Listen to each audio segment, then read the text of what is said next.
countdown for blast off. X minus 5, 4, 3, 2, X minus 1, fire.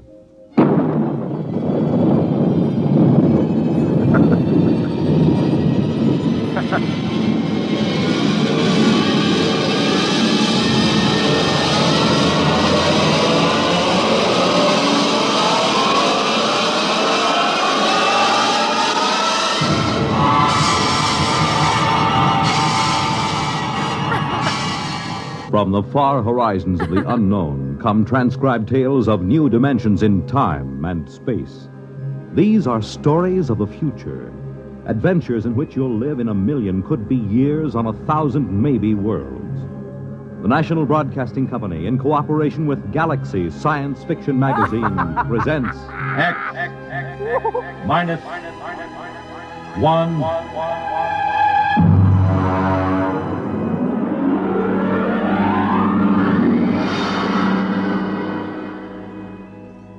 Tonight, the dramatization of a story by Jerry Soule, The Seventh Order.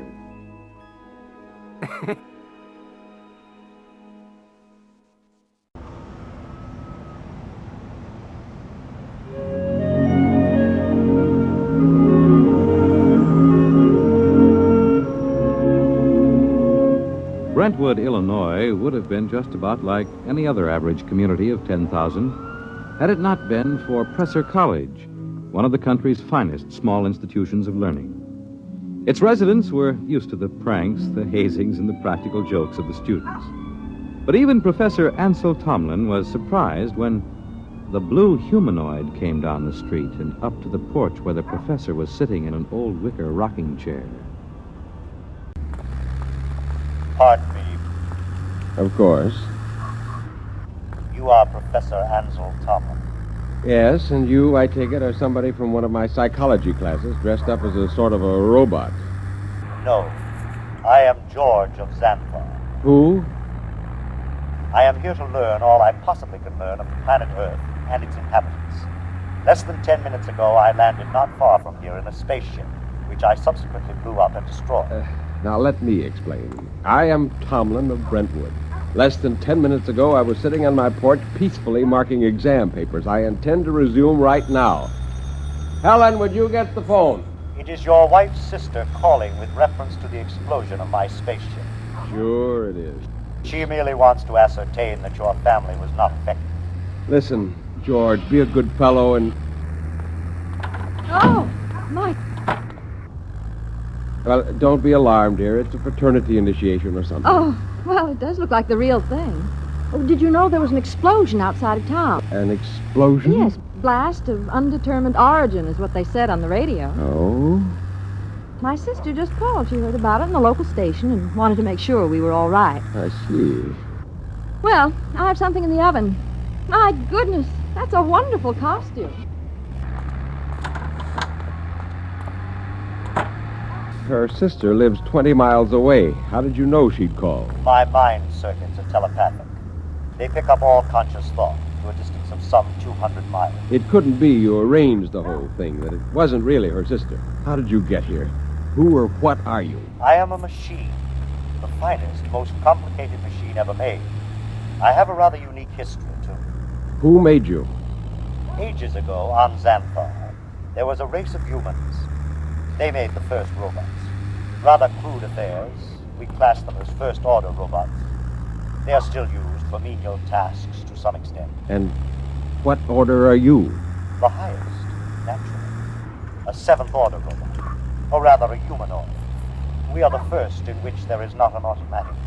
No harm to humans come on. I begin to see. You will become aware of the fact that I am superior to you and to the rest of your race. I need no oxygen. I am never ill. I need no sleep. Every experience is indelibly recorded on circuits and is instantly available. Tell me, George, do you have feelings? I have an electronically controlled endocrine balance. Very interesting. And what is your mission here on Earth? For the moment, I am here to study. I will live with you until it is complete. You will what? I will live with you. I will be with you all of your waking hours. While you sleep, I will go through your library. I need nothing. Now, just a moment. What about my privacy? When you desire privacy, I will study someone else. Your wife, perhaps. The female should be interesting. George, old man, I'm terribly sorry, but you'll have to wire back to your masters to make other arrangements. That will be quite impossible. Really? You see, I have no master. Well, what about those humans back in Xanthar, the ones who invented you seventh-order humanoid? Oh, they are all quite dead. We destroyed them. Destroyed? You look alarmed. It was, after all, they or us. You see, our endocrine system permits us pride in ourselves. Naturally, being proud of ourselves, we objected to being ordered about in an incompetent way. So, you killed them? Exactly. Now, shall we go inside and inform your wife of my visit? Suppose I refuse. Professor, do you see that small dog playing on the lawn across the street? Yes. I will lift my arm and point at it. Observe. It vaporized. Exactly. Now then, shall we go in? Yes. We'll go in.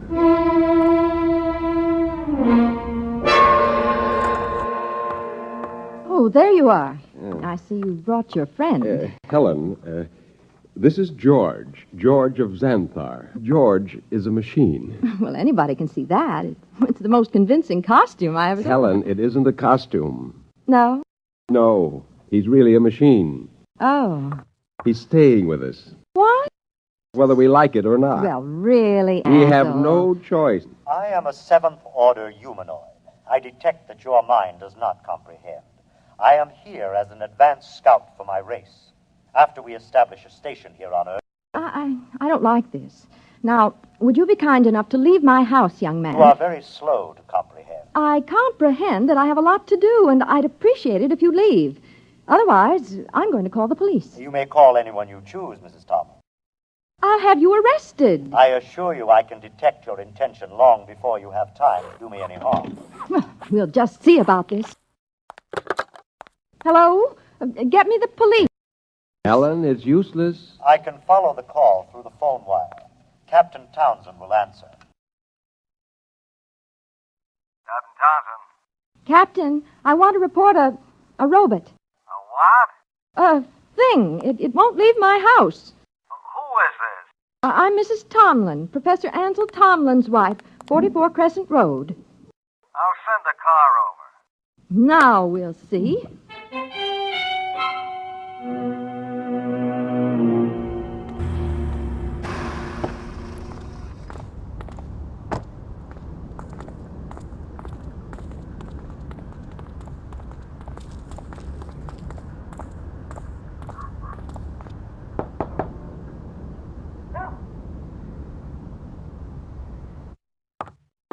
Is this the character that's been giving you trouble? Yes, this is the one, officer. Talked to you before about ruining the flower bed, Sonny. This time I'm taking you in. I would advise you not to touch me. I cannot risk any damage.